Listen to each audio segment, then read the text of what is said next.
This evening's regular school board meeting for the 8th of July, 2019.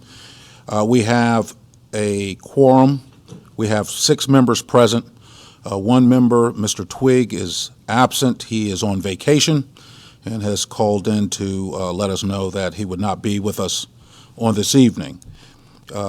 This time we have before us our agenda for this evening at 2.01.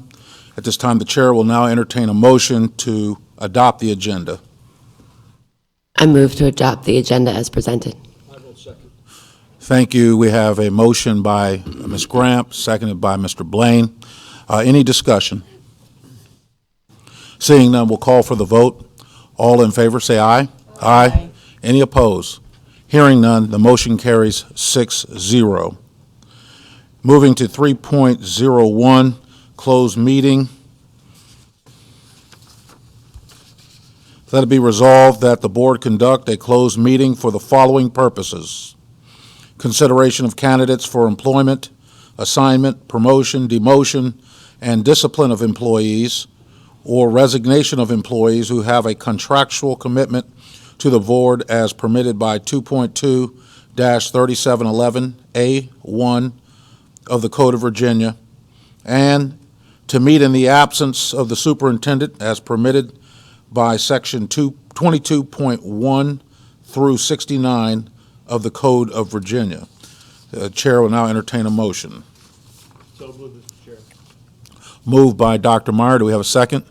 Second. Second by Ms. Shelley. It's been properly moved and seconded that we move into closed meeting. We'll call for the vote. All in favor, say aye. Aye. Any opposed? Hearing none, we are now in closed session. The vote cast was 6-0. Thank you.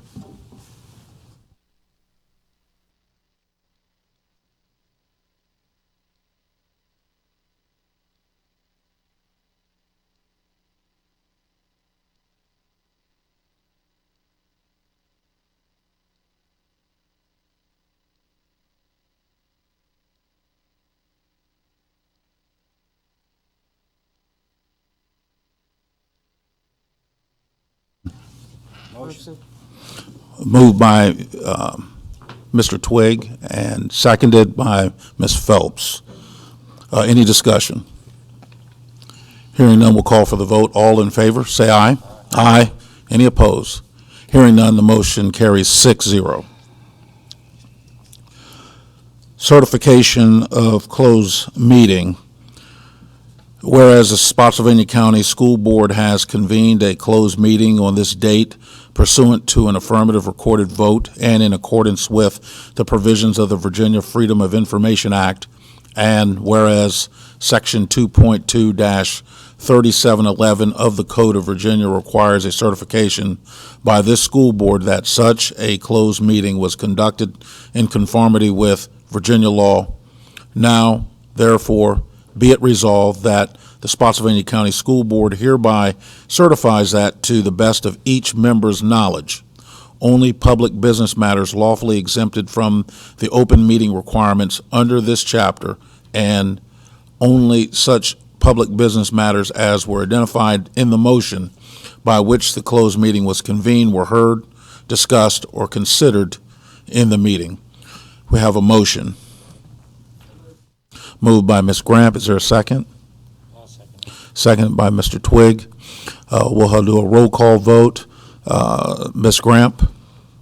Gramp, aye. Mr. Blaine? Blaine, aye. Mr. Twigg? Twig, aye. Ms. Phelps? Phelps, aye. And Ms. Shelley? Shelley, aye. And Braswell, aye. The motion carries 6-0. Items from closed meetings, Dr. Martin. Motion is that the school board accepts the recommendation of the superintendent for personnel appointments, assignments, transfers, and retirements as presented and discussed in closed meeting and permitted by Section 2.2-3711A1 of the Code of Virginia. Thank you. Do we have a motion? I will make that motion. Moved by Ms. Shelley. Is there a second? Second by Ms. Gramp. All in favor, say aye. Aye. Any opposed? Hearing none, the motion carries 6-0. 6.01, adjournment. Moved by Ms. Gramp. Is there a second? Second by Ms. Phelps. All in favor? Aye. Meeting is adjourned.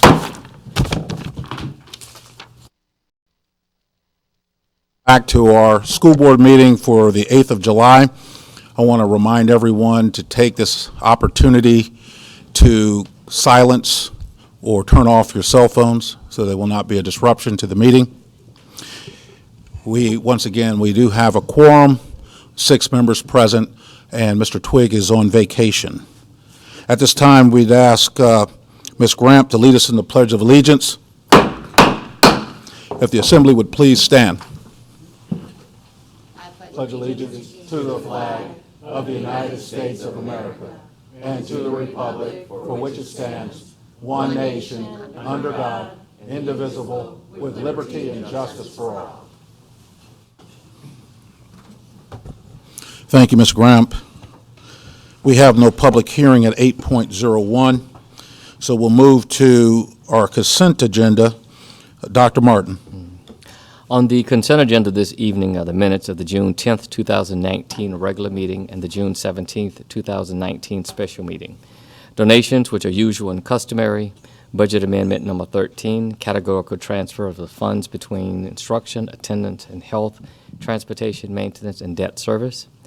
And bus service on private roads for the following homeowner associations and daycare providers: Children of America, Estates of Chancellorville at La Rogue, Fawn Lake, Mount Hope Baptist Church, and North Club. Staff asks that the consent agenda be approved as presented. Thank you, Dr. Martin. Do we have a motion? I'll motion.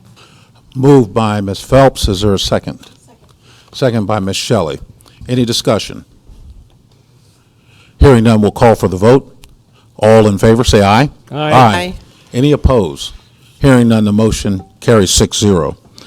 We'll move past 10.01 and 10.02, informational items. They are on board docs, and so we'll continue on from there. Instructional highlights, we have performing arts, so no, we have no instructional highlights. And we'll move to 12.01, Virginia Board of Education 2019 Exemplar Performance School Awards. Ms. Flanard. Thank you, Mr. Braswell. Good evening, board members, Dr. Baker and Dr. Martin.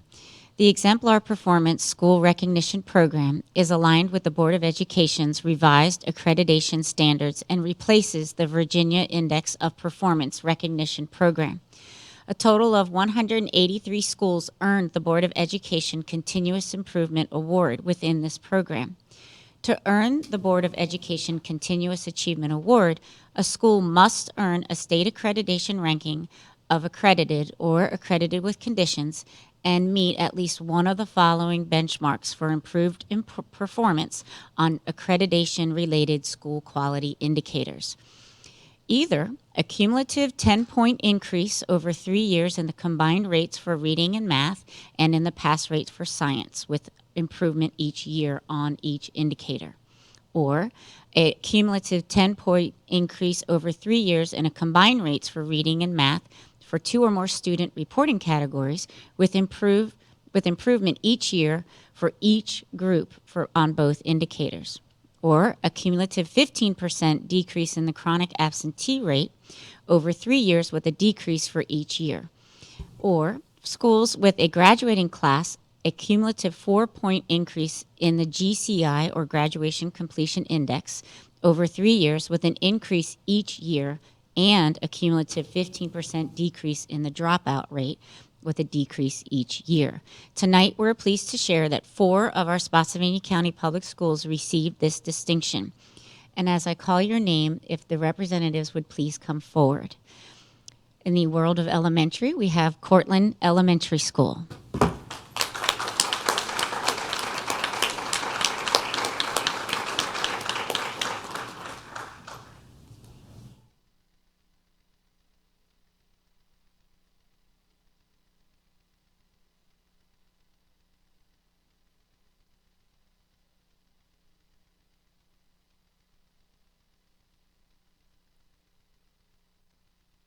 Additionally, Robert E. Lee Elementary School.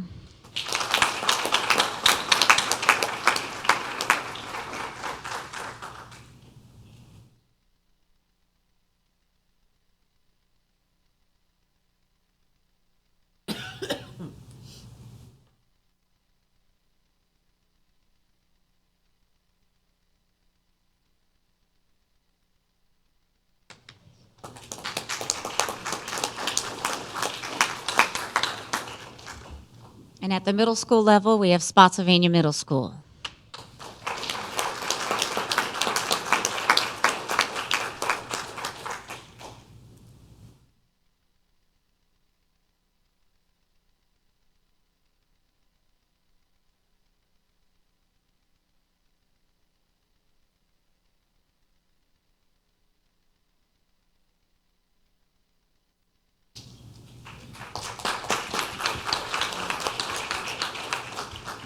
Additionally, we do have a high school winner, the Spotsylvania High School, who unfortunately is unable to be with us this evening, but it is important that we acknowledge Spotsylvania High School as well.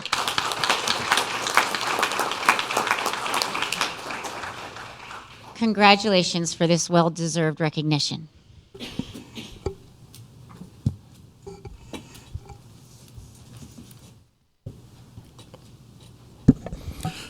Thank you, Ms. Flenard. We'll move to 13.01, public comments. Dr. Martin. The public comment segment of our board meetings is a time to receive recommendations, suggestions, concerns, and comments from the general public. Each speaker is allotted 5 minutes, and we ask that they clearly state the name, address, and/or voting district for the board. A speaker may request additional time for the board should one's 5-minute allotment expire. We ask that you keep your comments focused on the issues and that all speakers maintain a level of decorum and mutual respect for one another. Mr. Chairman, we don't have any speakers signed up at the present time. Thank you, Dr. Martin. At this time, is there anyone in the audience that would like to present to the board or make comments to the board? Feel free to come forward. Anyone on my right? Anyone on my left?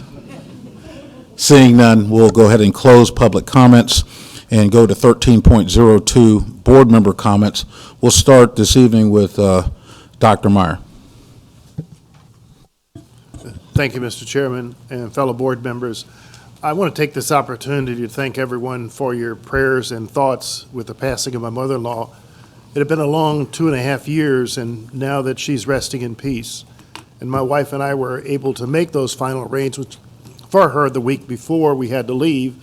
And there, the practice in Brazil is that the cremation or burial occurs within 24 hours of the event. And we were able to make the arrangements the week before and carry out her wishes. And she was cremated. Those were her wishes. And everything went as planned. So I am very thankful. I think someone above was certainly looking over our shoulders that we had planned our trip knowing that it was going to be a difficult time, but at the same time, providential that we could address as she wished it to be addressed and work with the family and make all the necessary arrangements. And so with that, I want to again thank you for all your prayers and support.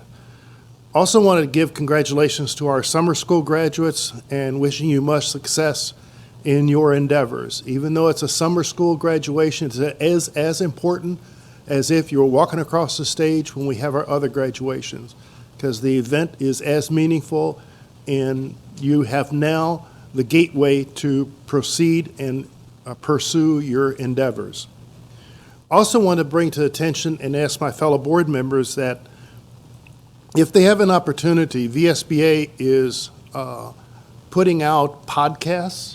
They're 8-10-minute selections, and the last two I have found very interesting. One on board norms, and it's like protocols or procedures, understandings, that kind of thing. And I would like to pursue that, but I'd like for each board member to take the opportunity and listen to its podcast number 3, which deals with board norms, because I think it would be worth us taking a look in the future.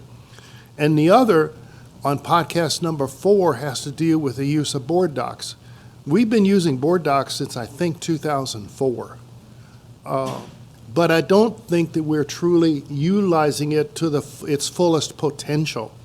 And I'd like for fellow board members to take a listen to podcast number 4 on the use of board docs, because I think that we could maximize board docs when we're dealing with our strategic plan, our goals and objectives, as to how we communicate that to our public and be more transparent and give them another opportunity. I know that strategic plan is posted, it's on the website, but this would be another way of making actions that we take at board meetings, how it coincides with the 6-year plan, the long-range plan, and then our patrons can see that. So those are two things that I've observed over these last 3 weeks. Had an opportunity, actually with time on my hands, to be able to listen to those two presentations, as well as I did watch the last board meeting. So I'm very thankful. With that, Mr. Chairman, I close my thoughts. Thank you, Dr. Byer. Mr. Blaine.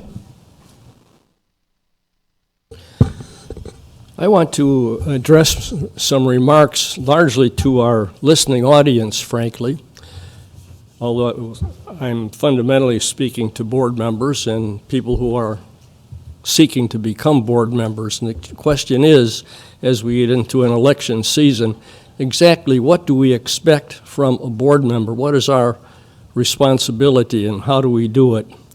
We have a number of races going on. A number of people in the community have, for the first time, thrown their head into the ring and said, I'd like to be a board member. I got a note from one person today talking about that and the aspirations that that individual was holding out. So if you can put my comments into that kind of a context, I think it'll make more sense. And I want to publicly, as a start, compliment Dawn Shelley for taking a day away from her teaching responsibilities on June 7th to attend the Virginia School Board Association Conference on School Law.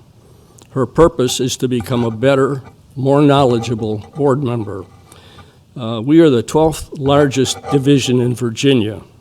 Our annual budget runs in excess of $330 million.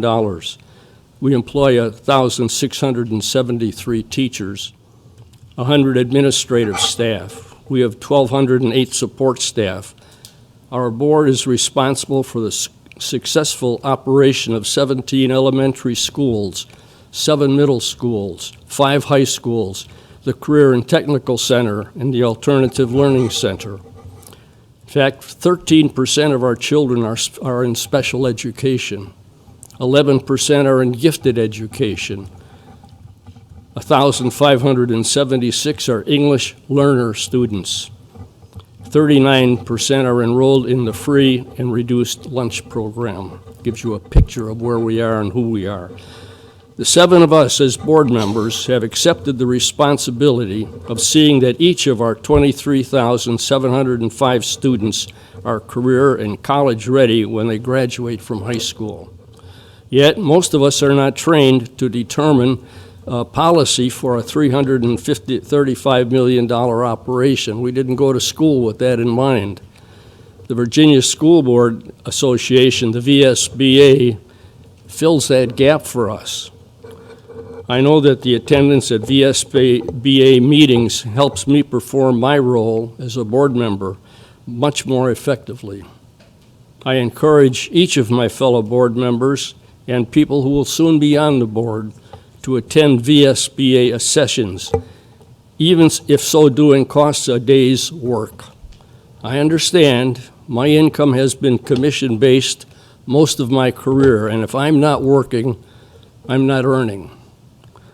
So I'd like to encourage both my current colleagues and any future colleagues after this election to attend VSBA instructional programs to assist you as you strive to be an outstanding board member when you are approved.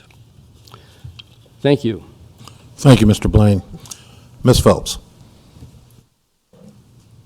Thank you. I just wanted to welcome all of the new staff and employees that I met in the room today. It was really exciting to put a name with the face now, and so I just wanted to welcome everyone who I met today and who I haven't met, who's out there, who's going to start on this journey through our school division. And also, I'd like to Mr. Blaine just brought up a point that I just wanted to reiterate. I'm looking forward to the VSBA conference down in Richmond on the 23rd. So, take the day off during the summer and go down there to get involved and to learn. So I'm excited for that. And anyway, I'm excited. Next month we start back to school, right? And I'm just so excited about it. I know my kids aren't, but I am. So anyway, I just wanted to welcome everybody here, and that's it. Thanks. Thank you, Ms. Phelps. We'll go with Ms. Gramp. Good evening. I was not here at the June meeting. I lost my father last month, and just want to take this opportunity to thank everybody who has been sending well wishes to my family, and for the cards and the cookies and the brownies and everything. That's very much appreciated. And I am also looking forward to next month coming and getting back to school and getting on with my daily life so we can continue. Thank you, Ms. Gramp. Ms. Shelley. Thank you. So I'm going to kind of echo some of the things that were said this evening. The summer graduation was very nice. Massaponax High School hosted the graduation, so I want to thank Massaponax High School and maintenance or anyone that was there to be able to support the endeavor for the graduation, and the school administrators that were there to honor their graduates. We had summer school graduates from each of our high schools. And it was nice to be able to shake every one of their hands. So I thank you very much, Massaponax, for hosting it, and congratulations to those graduates. Dr. Meyer, you had mentioned those podcasts. If you could maybe, I know we can find those links, but if maybe you can share them with Dr. Martin to be able to share with us, it would just be easier to get to. I'd appreciate that. And then also, as Ms. Phelps mentioned, the conference next week in Richmond, or in a couple weeks in Richmond, is the Conference on Education, and I will also be attending that conference. That conference is one of my favorites that the VSBA holds every year. It is roundtable discussions with divisions from around the state. They come with their more innovative ideas, and then we get to visit and hear about where their ideas come from. And seems like almost every year we have a table or two or three from Spotsylvania County showing our innovative ideas that we do here in Spotsy. So I'm always proud of our division for being there, but it's also a wonderful way of learning and seeing what some other divisions are doing so that we can bring those back to our division if there's something that we need to do to make our division even better than it already is. And with that, thank you. Thank you. I have no comments at this time. I'm going to turn it over to Superintendent, see if he has comments. I do not. Thank you. All right, we'll move on to 14.01, Board Committee Reports. Are there any Board Committee reports? Mr. Blaine. I have one brief report from the Governor's School. We had a picnic at the end of the school year, and I had an opportunity to talk with most of the teachers and participate in the very exciting occasion, and they had a great turnout, and I was very pleased to know how well our students have done and how our participation works out. We've got a real terrific pathway for students who are in the Governor's School. Thank you, Mr. Blaine. Dr. Meyer. Just a quick note. I'm going to be chairing a meeting this coming Thursday, I think, Wednesday, on legislative issues meeting in Charlottesville with VSBA that will come back to this board in November or October-November timeframe. So that meeting is coming up. And I'm also chairing another committee on the Task Force for Workforce Readiness. And there was a request for submissions for Workforce Readiness Awards, and those awards will be acknowledged at our meeting July 20th, on the 23rd, at lunchtime. We'll acknowledge the three winners, the three first-place winners. So that, No, we didn't. Shucks. But anyway, that's what's coming up at part of the conference. Thank you. Thank you, sir. And is there anyone else with a board committee report? Anyone else? I'd just like to commend the work that's being done at Cortland High School, not only in terms of the facility itself. I mean, it's everything is just moving along greatly, and as I pass through on occasion, I'm just always impressed at the amount of progress that's going on with that major undertaking of renovating Cortland High School and making it a place where students will have a exceptional venue for learning. And so I'm really excited about that. I'm also extremely excited about the progress that's being made in some of their other facilities that support extracurricular activities, specifically the football field, soccer field, field hockey field, and the turf that's being placed down. And I went by there today, and they're making tremendous progress. And the way it looks. And I'm not going to speak on behalf of the contractor, but it looks like they're well ahead of schedule, and so I'm really pleased about that. And I think our citizens are going to be exceptionally excited that their children are going to have an opportunity to receive a first-rate education in a first-rate facility. So with that being said, I just wanted to let the board know that you ought to go by and visit and see what's going on over there, and I think you'll be as equally impressed as I am. Mr. Chairman, thank you for that endorsement. I'm going to be there tomorrow morning at 8 o'clock. All right. I already have a date set. All right. So that being said, that's my comments, and I think, is there any, do we have any reports, Dr. Baker? No reports. So we're going to move on to 15.01, first reading approval and revisions of school board policies, 5-year cyclical review, round 2. As part of the school board's deliberate and thoughtful process to review the division's policies in a timely manner, there are 53 policies and regulations scheduled for review at this time. Staff has reviewed the policies included in this 5-year cyclical policy review and is presenting them this evening for first reading approval.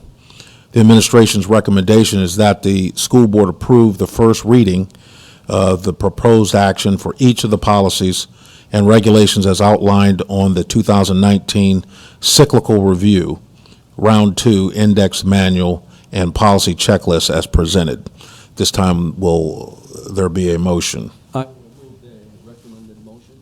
Moved by Mr. Blaine, is second by Ms. Gramp. Any discussion? Ms. Shelley. Thank you. I have one question about, it's IGDAA R3, and it is, do all school, my question is, the policy talks about wet bulb globe thermometers. That's hard to say. I just wanted to make sure that all of our, and what that is something to do with the ambient temperature, with moisture and temperature and humidity. So I just want to make sure that all of our schools are equipped with that thermometer. They are. I actually had the opportunity, and I appreciate your question. The schools are equipped, short answer. I had the opportunity to meet with the concussion management team that has representatives from both the middle and high school. So all of the athletic trainers at the high school have that device, and all of the athletic directors at the middle school have that device. We actually had it as a pilot opportunity that one of our middle schools, Post Oak Middle School, had piloted and sent out information to all of our schools in regards to, because it links to an app, so it will give you what the wet bulb temperature is. It's a more detailed sort of prescriptive thing that our coaches and our trainers and our athletic directors will follow. That's the recommendation. Thank you. I'm glad to see that we have something like that. And on a different note, do we have, because we talk about heat for events, and that would be more for our athletics, but what about recess and in the cold weather, do we have anything in our policy about the temperature? I know there's practice, but is it in policy what our temperature is for our students going out for recess in the cold weather? Good evening again, and thank you. Currently, the only place where there is a mention of temperature for students at the elementary level for recess is the parent handbook. There does reference in the parent handbook guides for too cold as well as too warm. However, if the board would like, we certainly could look at adding that language in an actual board policy. But to answer your specific question, it's currently in the parent-student handbook. Okay, thank you so much. Ms. Phelps? So that policy, that language, that would be a school board policy, not a VSBA, so that will be different from the VSBA that's before us, am I correct? So in reference to the recess language, that is actually in the parent handbook and is not considered to be board policy unless the board would like us to include that in. I believe currently there's language about recess in student wellness. There are a couple of places where recess specifically is mentioned, the number of minutes, et cetera, for the week. So we certainly could add language to a policy so that it is a board-approved policy as far as temperature regarding heat and cold for elementary students. But the regulation that Mr. Wolf is presenting is in alignment with the VHSL. So there are two different pieces that we're discussing, it appears. Right, okay. Thank you for explaining that. Any other comments? Hearing none, we'll call for the vote. All in favor, say aye. Aye. Aye. Any opposed? Hearing none, the motion carries 6-0. Move on to second reading approval of VSBA policy updates for February 2019. Background information: the staff has reviewed the proposed revisions to the 62 policies and regulations contained on the VSBA February 2019 Policy Update Index Manual and Checklist, which the board approved for first reading on June 10th, 2019. Administration's recommendation is that the school board approves for second reading the proposed action for each of the revised policies and regulations as outlined on the VSBA February 2019 policy updates, reviews, index manual, and checklists, policy checklists as presented. At this time, the chair will entertain a motion. I will make that motion. Moved by Mr. Blaine. Is there a second? Second by Ms. Gramp. Any discussion? Hearing none, we'll call for the vote. All in favor, say aye. Aye. Any opposed? Hearing none, the motion carries 6-0. 15.03, award of contracts for general contractors for on-demand construction services. Ms. Carter and Mr. Hockaday. Good evening, Chairman Braswell, school board members, Dr. Baker and Dr. Martin. Tonight I am presenting the contract award recommendation for general contractors for on-demand construction services. The procurement department issued an invitation for bid on June 17th to establish contracts with Class A general contractors that would provide general construction and related services as needed for various projects throughout the school division. The IFB was advertised on the procurement website, EVA, and issued directly to 4 general contracting companies. Tonight, the vendors that we would like to recommend for award are Haley Builders, A.D. Whitaker Construction, E-Tech Mechanical Corporation, and the Carpentry and Painting Experts, LLC. And if approved, the contract will allow the maintenance department to have a pool of 4 general contractors with varied specialties from which to request bids for construction projects that need to be completed during the fiscal year. And we'd be happy to answer any questions you may have. First of all, will there be a motion? I would like to make the motion to approve the award of contracts for general contractors. So we have a motion by Ms. Shelley to award of contracts for general contractors for the on-demand construction services, and seconded by Dr. Meyer. Any discussion? Go her, I have a comment. Let's start with Ms. Phelps first, and then we'll go to Ms. Graham. Thank you for doing this. I have a quick question. So are these the same vendors or the same contractors that did we have these contractors last year? Or is this a new set, or is it a new? Just two of them. Some of them are, some of them aren't.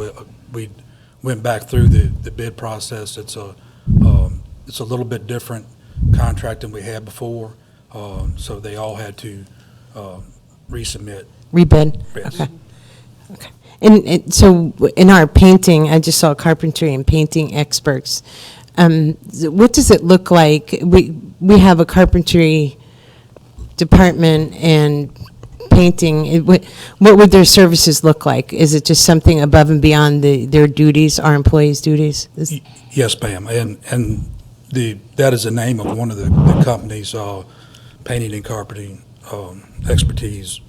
That is just one of the name of the vendors, but it could, some of the work could include painting, it could include carpentry work. Most of these projects are projects that are in the CIP or that will come up that are larger than we take on, but not something that we would do a full bid on, like a addition to a school. They're just projects that we can't handle in-house, but we need to have those companies available to do work for us to be able to stay on track to get the work completed. Perfect. Thank you. Fair enough. Ms. Graham? Ms. Shelley? Thank you. It's just a comment. I just want to make sure that our students are aware of these skills and these trades, because looking at some of the hourly rates, they're very lucrative. And I just think it's a wonderful way for our students to know you don't necessarily go to college, or you can do both. This might be a job they do while they're going to school. So I just want to make sure that our students are aware that there are other things out there, and these skills, these trades that these businesses are going to do for us at one point, people need and will continue to need. So I appreciate this, and I just wanted to make sure that people are aware of that. Thank you. Thank you, Ms. Shelley. Ms. Phelps has another question. I have another question. I just wanted to follow it up. So the vendors, are we provided with the background check of the contractors that are working with them as far as being around children during school hours to provide maintenance and carpentry and such? Yes, ma'am. And all the contractors, anybody who does work for us has to fill out the affidavit of crimes against children as part of a standard package with any contract we do, any vendor we do, that if they're going to be on our property doing work. So that is part of the standard agreement between us and them. Do they sign in at the offices? Like, in other words, myself as a parent, when I go to my children's school, I give them my license and they give me a ID. Is that a process that's in place, or? Yes, ma'am. And it depends on the project, what type of project it is, when it's being done. Some of this work we do on weekends, some of it's done at night. So it would depend on how that is set up. But if it's in the daytime and they're going to be, especially when school's in, we would have something set up where they check in with office staff, as well as have identification on them as well. Okay. That was just one of my concerns from last year, that I just figured since we're in the process of discussing this, I would just verify for the public, so the public understands that we do background checks on the subcontractors. That's it. Thanks. Yes, ma'am. I want to caveat to something that Ms. Shelley mentioned. Some of the work that's going on at Cortland, Mr. Rusty Davis had an opportunity to take me around, and he shared with me something that I thought was very significant, is that a lot of the contractors that are doing some of the work in the renovation of Cortland High School have matriculated through our Career and Tech Center, and they are being gainfully employed in that process of redoing or helping to refurbish Cortland High School. And so I just think it's a great thing that not only are some of our graduates doing that, but some of our students are being introduced to this type of work. And like Ms. Shelley mentioned, not everyone is going to go to college, but there's a lot of career paths for students outside of college that are very lucrative and exciting for them, and we need to make sure that they're equipped to be able to take advantage of those opportunities. So I just wanted to add that as a comment, and I appreciate the question that was asked by Ms. Shelley. Any other comments? Seeing none, we'll call for the vote. All in favor, say aye. Aye. Any opposed? Hearing none, the motion carries 6-0. Thank you. And we'll move on to 15.04, award of contracts for special education services, RFP number 0523-2019-1400. Ms. Carter and Ms. Carter. The dueling Carters. The school division issued a request for proposal for special education services on April 20th, 2019. The RFP was resolicited to add additional services and broaden the pool of providers with experienced, licensed, and certified staff for the following positions that were listed, and I can read them if you want me to. It's speech language pathology, occupational therapist, physical therapist, dance therapist, music therapist, American Sign Language, applied behavior analysis, school psychologist, Medicaid billing, vision teachers, special education teachers, nursing services, and psychological evaluation services. We did receive 22 proposals on May 23rd, 20 of which conform to all specifications set forth in the RFP. And if contract awards are approved, the Student Support Services Division will have an ample pool of firms with varying degrees of available resources to provide staffing needs as required. It's staff's recommendation that the school board award contracts to the top 13 firms. Each contract would be for an initial one-year term with the option to have 4 one-year renewals. And then the awarded or the awardee recommended firms would be Allied Instructional Services, Ardor Health Solutions, Cobb Pediatric Therapy Services, Continuum Pediatric Services, EBS, Health Pro Pediatrics, Lisa Mealy and Associates. Then we have Maxim Healthcare Services, ProCare Therapy, Sign Language Professionals, Solient Health, Sunbelt Staffing, and Therapy Travelers. And we're happy to answer any questions you may have. Thank you, ma'am. Sure. We have a motion. I'd like to make the motion to award the contracts for special education services. Thank you, Ms. Shelley. Is there a second? I'll second that motion. Seconded by Dr. Byer. Properly moved and seconded. We have any discussion? Ms. Shelley. Thank you. So, Ms. P. Carter, this is for you. Are these positions positions that we would like to have as our own employees? Absolutely. That's always our preference, and unfortunately, these professions are in high demand, and we don't always have the same applicants as the private agencies do, but we would always like to hire here in Spotsy first. Yeah. And so because of, I'm guessing salary-wise, that's more lucrative, I'm using that word a lot tonight, for these types of positions to go with the private agency versus a public school system? It can be, would be a good way to answer that.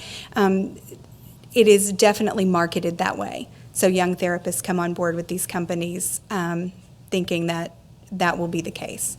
And it often can be, depending on how much they work.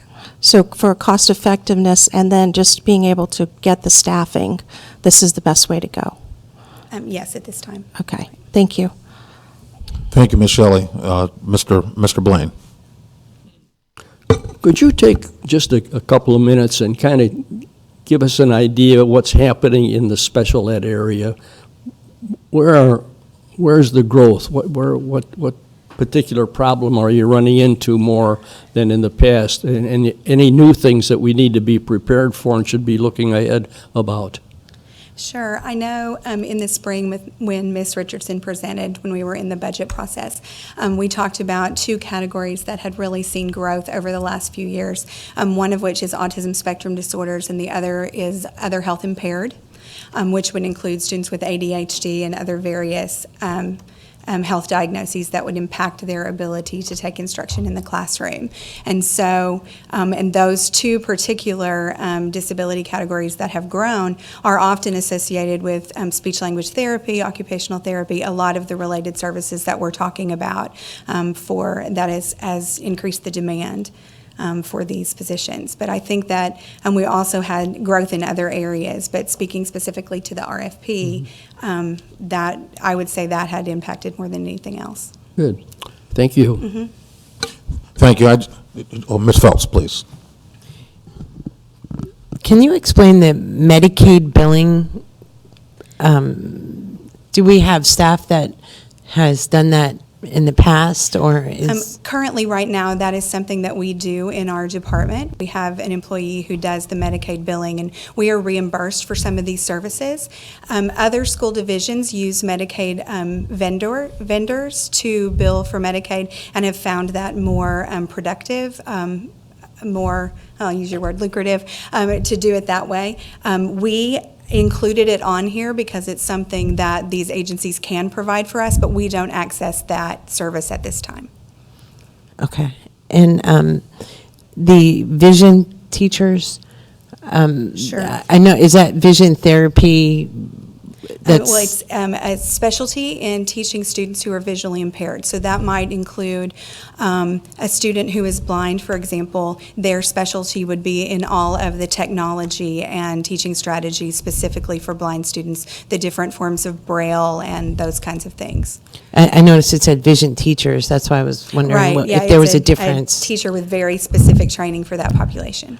Okay. And that's it. That's all I have. Thanks. Sure. Thank you, Ms. Phelps. I just have one question. Looking at your evaluative criteria, your number 5 and number 6, you assigned a weighting of 5 for experience with similar projects, but a weighting of 10 for the location of the firm. So my question really is what was your methodology for doing that? I'm not sure of the location of the firm, but I think that when they do acquire these teachers, do you normally have to pay if they have to move to this area? We do not, but we have found that the service that we get with firms that are located closer, especially local, the service has been more available to us, and supervision of those staff is shared between the agency and us. So the weighting of that is higher. And experience with similar projects might be more of experience direct hire with school divisions, which would be different than the key staff qualifications. Some of our folks, for example, may work only in private schools previous. And so that it's kind of confusing because the key staff qualifications is where their experience lies, working with children or students, and then the experience with similar projects might be on an RFP in a public school system. Does that make sense? Yeah, and I just wanted to make sure I understood how you evaluated, or how you came up with the criteria to evaluate, and and if it made sense. And I was curious to know maybe even why the location of the firm had the same weighting as the cost. And there may be a reason for that. I just wanted to hear what it was, and I think I'm understanding. Okay, and I can give a really concrete example of that too. Okay. For example, if I were to have an occupational therapist, let's say, who was struggling, and part of the supervision in the contract is that the agency provides supervision in addition to what we do here. So I work with the agencies, and if the agency is located in Richmond, that person can travel here and provide on-site support. If that agency is in Florida and they don't have a Virginia person, it makes it a lot more challenging, and we're looking at a more of a tele experience with that, and so it makes a difference. Yeah, and you've operationalized it in a way I can understand it, and I thank you. Sure. Any other questions? All right. Go ahead, please. Go ahead. Now that Mr. Braswell brought that up, the assigned weight, I did notice the number 4, the proposed cost. So you have 25 for the number 1, 25 for the key staff, 3 response to scope of work, 25, and then the proposed cost is 10. Is that pretty much weighted the same way that you just explained? It can, yes, and I think that there's a range of what we were looking for, and if you are outside of what is expected, then your score, it was almost, when I was rating them, I was part of this process, it would be, if you were too expensive for us, your score would be 0, whether it was a 25-point scale or a 10, if that makes sense. And so we were really looking for a range, but I think it doesn't speak to how that cost is less important, but that qualifications and the ability to do the job using evidence-based practices would be a priority for us. And then we think about cost. And of course, we have to stay within our budget naturally, but I think that the experience and the training of the individuals is paramount to cost. Perfect, thanks. It was like, it just reminded me when Ms. Shelley had brought up, would it be more cost beneficial to the division to have somebody on staff? Sure. Versus an outside contractor or Right. therapy center? So the number 10 just came at me. Right. Thank you. Thank you, Ms. Phelps. Any other questions? We'll call for the vote. All in favor, say aye. Aye. Any opposed? Hearing none, the motion carries 6-0. Thank you. Thank you. We're moving now to 15.05, award additional work to Corbett Technology Solutions Incorporated for the continuance of the critical Intercom communication services project. Mr. Hockaday and Ms. Carter. Thank you, Chairman Braswell. This award recommendation is actually an expansion of a prior awarded cooperative purchase project for the Intercom communication systems. So it is piggybacking off the same Virginia Commonwealth University contract with Corbett Technology Solutions. And I'll let Mr. Hockaday explain what additional schools will be receiving these Intercom services. Thank you. Thank you. Courthouse Road Elementary, Chancellor Elementary, and Cortland Elementary are the 3 next schools that we need to replace the intercoms at. These intercom systems are not only the intercom systems that maybe people think of in the past, but it's also a safety security aspect to this because it involves the phones teachers be able to call the office, outside lines and those sort of things. It's all tied into our intercom system.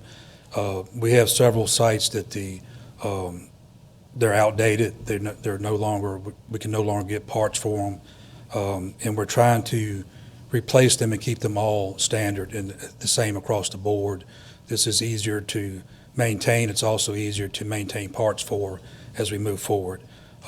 This is very similar to the system that is going in the Cortland High School project. So that is a small scope of what's going on. But these are the next 3 that need to be replaced for us to keep up and keep them operational. Hey, thank you. Well, before, we need a motion first. Okay, go ahead. I'll make motion. Moved by Ms. Phelps. Do we have a second? Second. Second by Dr. Meyer. Discussion. So let's go with Ms. Phelps first and then Dr. Meyer. So my concerns are the security again, and thank you for bringing this forward. Is this an expansion of the VoIP, the voice over internet, or is this total separate? This ties in with that. It's two separate projects, but they work together. These phones are VoIP phones, so they tie in that way. But this helps tie the two projects together, if that makes sense. No, it does make sense. That's why, yeah. I'm sorry. I remember that, but I think I toured the technology department, and they had the phones there, and you could see out who's at the front. So Yes, ma'am. that's what brought it up. And also, now this might be off of the this Corbett Technologies, but the badge swiping for teachers or for anyone to get into the other entrances outside of our schools, the side entrances or whatever, is this, would this be expanded into that also, or do they all work together? That is a separate project, separate task. That is more, it has to do with our building access and locking systems. The goal is, and when we started, going back a little bit, as we started the Safety Security Initiative several years ago, was to have a platform that all of these projects, all of these things could come together and tie together in a way that we could maintain them, and that you weren't going with a provider that went out of business or left and you were kind of caught holding the bag, so to speak. So all of these parts that we're placing together work together, even though they're different pieces to this puzzle, but they're all things that we can control and maintain and keep working as we move forward. So it's not putting all of our eggs in one basket, so to speak. Right. I think that was my concern with, I do know that maybe we had discussed the badge swiping and secure entrances a couple of years back, and making sure all of our schools have the secure entrances Yes, now. ma'am. So that's what brought that up. But thank you for explaining that to the public. Thanks. Dr. Meyer. Mr. Hockaday, can you elaborate on what's the timeline for the 3 elementary schools? They will be done in this school year, completed in this school year, preferably, hopefully, maybe before the end of school. Elementaries move a little faster than the middle and high schools just because of size, but they would all be done in this fiscal year. Any other questions? We'll call for the vote. All in favor, say aye. Aye. Any opposed? Hearing none, the motion carries 6-0. Thank you very much. Thank you. We're moving on now to 16.01. Is there any unfinished business? Any unfinished business? Seeing none, we'll move to 16.02. Any new business? I have, go ahead, go first. Maybe it's a question, I don't see LaShawn Gaines or anybody, or maybe Dr. Baker can answer this, but is there a timeline for the budget, the actual budget, to be put up on the website? I received some concerns or inquiries about when they could expect to have the full detailed budget online. Yeah, I think that was actually something that I had asked about earlier today, but I think that there is the executive summary that we can post fairly soon, but the final budget will probably be a couple of months before it is actually ready to be posted, the full report that is submitted to VASBO. But I do know we have an executive summary that we could post up that would just have the, the adopted budget of the board. I'm looking at it, Bridget, she's nodding, so. Thanks.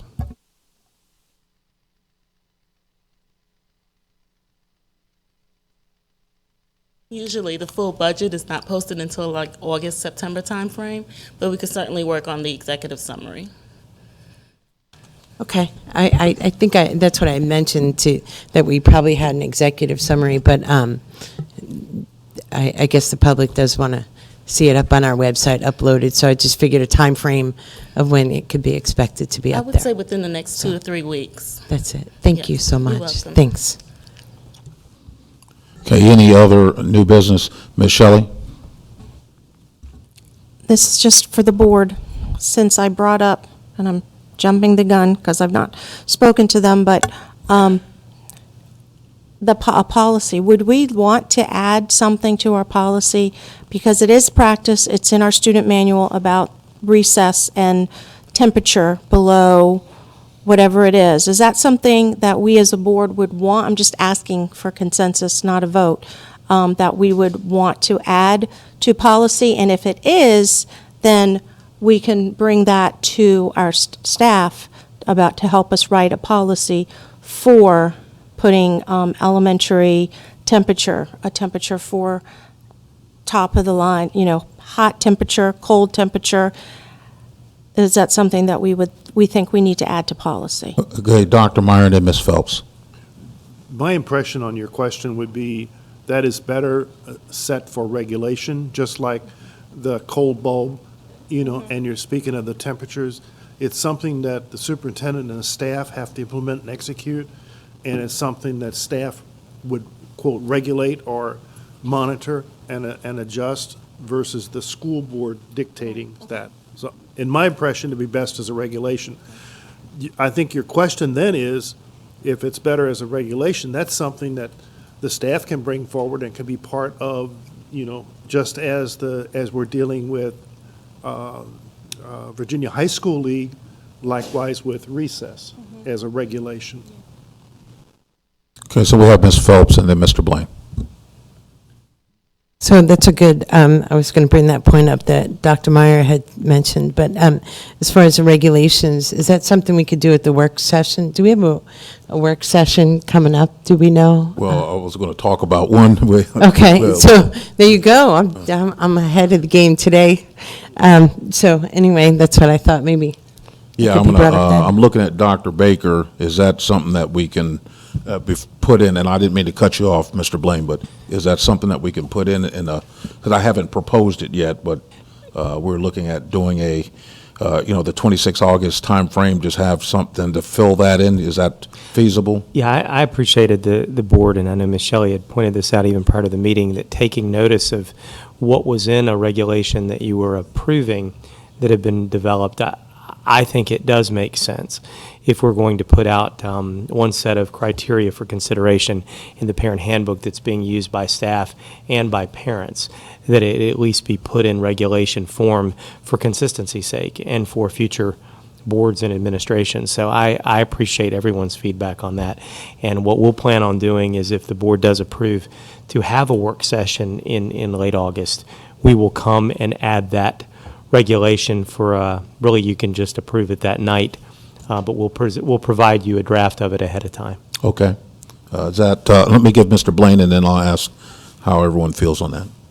I'd just like to ask, have we had any problems because of not taking temperature into account for activities? Is that an issue that is a real problem?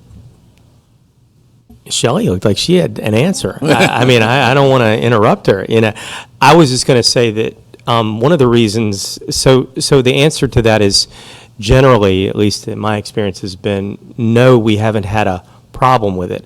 But I think when we do catch, and it's again your function in governance, we don't want to have a policy because we did have a problem, or develop a regulation because there was a lack of understanding. So I think we've been fortunate that there is generally a pretty cohesive understanding about how that's applied. And I give a lot of credit to our principals and our teachers, because they know how to operate when it comes to when kids should be inside or outside as it pertains to recess.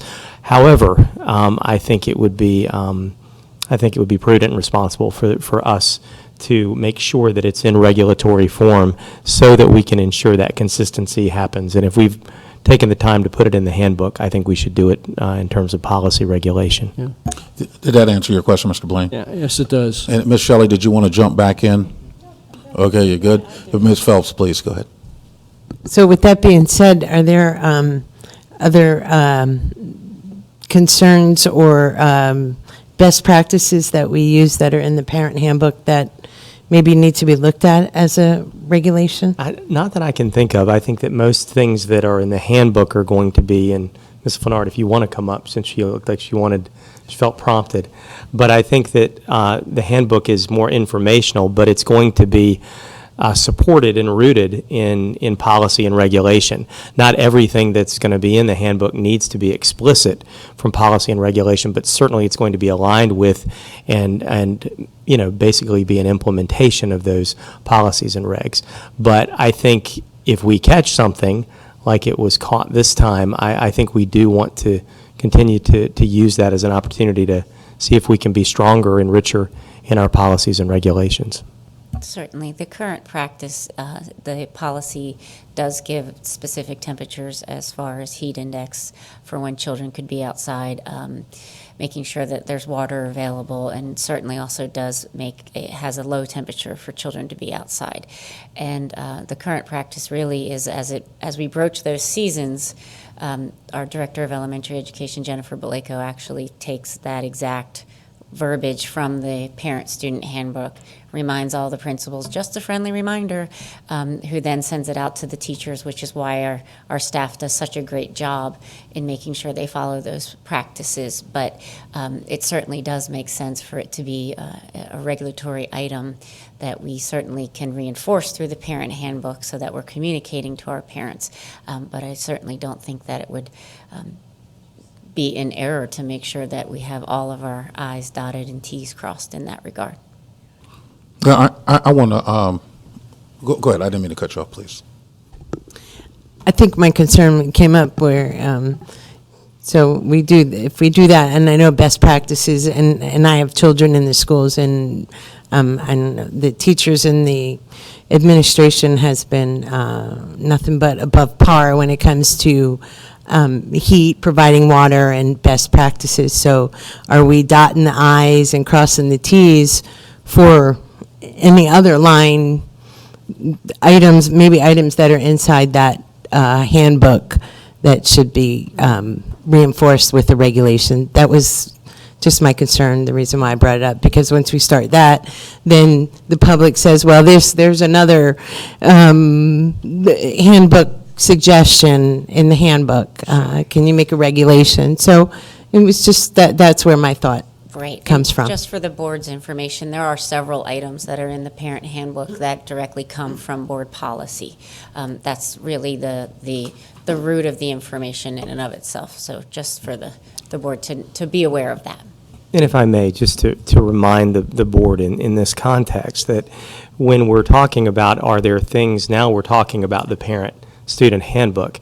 The reason we're talking about the parent-student handbook is because the question had arisen, do we have a regulation or do we have guidance in this particular area? We were able to find that we did, but it was not in regulatory or policy form. It was in the parent handbook. I don't want that to be interpreted. That's because we were aware that it had been put in there. And there is other valuable information that is in that parent handbook that has been crafted with the idea of being supplemental and to be as supportive of students and families having a successful experience as possible. But it's not necessarily a litmus test for policy and regulation. It really is like any handbook. It's supplemental and it's supposed to be instructive. But in this particular case, I think we found there was something that we were including in one form that would be probably best to at least replicate in a regulation. So thank you to the board for that discussion and that insight. Yeah, I want to just add my comments to the record. I understand the concerns of both Ms. Phelps and Ms. Shelley in that there's some things that it makes sense to power down, but there's some things that have to be centralized. And one of them is the acclimation for children to weather.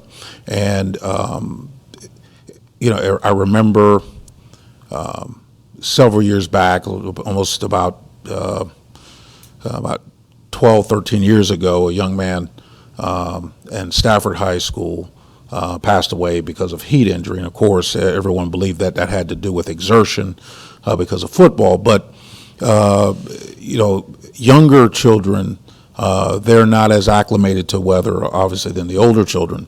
And their bodies are not developed in the same way to sustain the same exposure to those type of temperatures. And I just think there should be some uniformity in our regulation as it pertains to elementary students in that type of weather versus middle school versus high school. And we're very vigilant about how we treat our students that are involved in extracurricular activities. But recess is they're pretty intense. They're pretty intense out there at recess. And if a kid has not had the proper amount of hydration, et cetera, then we could have a disaster. So I just think that's something to look into. I don't know, if it makes sense to have, just some general guidance as to the way we currently do it, and make sure that everyone's online in terms of that. So that's just me thinking out loud. I like the idea that we can have this discussion. I think it's worthy of the board's time, and I'd be curious to see how that pans out for the future if we select a date to have another board meeting. So, any other comments? Dr. Meyer, did you want to add something? No. Okay. I have a couple things that we need to address. I wanted to propose for the 22nd of July that we have, and I'd like for everyone to take a look at their calendars. The 22nd of July, special school board meeting, just a closed session meeting to shore up some hiring that needs to be done. And then the 26th of August, have a special school board meeting to receive a briefing on our strategic plan, so that the board would have an opportunity to be briefed prior to there being a public hearing, because it would be required that there would be a public hearing, and ideally we could have the public hearing at around September timeframe. So I just wanted everyone to kind of look at their calendar to see if we can facilitate those dates. What was the August date? The 26th of August. And all of the meetings would start at 6:30. Would we be able to do it earlier on the 22nd, July 22nd? Okay, when you say early. Afternoon, or I have an evening appointment, I don't know that I can. When you say earlier, what time are you talking about? It's up to you guys. Probably 3, later in the afternoon. Yeah, right after. I have a commitment in Richmond with VSBA from basically noon until 4. Oh, okay. I've already committed. And you on the already have an 22nd. appointment on that day.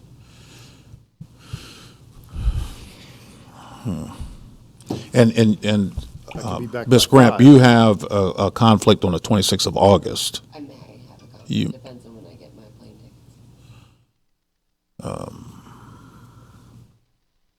26th of August, I'm good. How does everyone else, go ahead, Dr. Baker. Again, with both of those dates, thank you to the board for the consideration first of this month, again, to help us, because there's 5 weeks in between our board meetings, to help us with some additional closed session personnel items. I will speak for the folks that need to be involved from the staff, which is really, it's me and Dr. Colbert. So we're basically on and ready anytime you want to do it that week.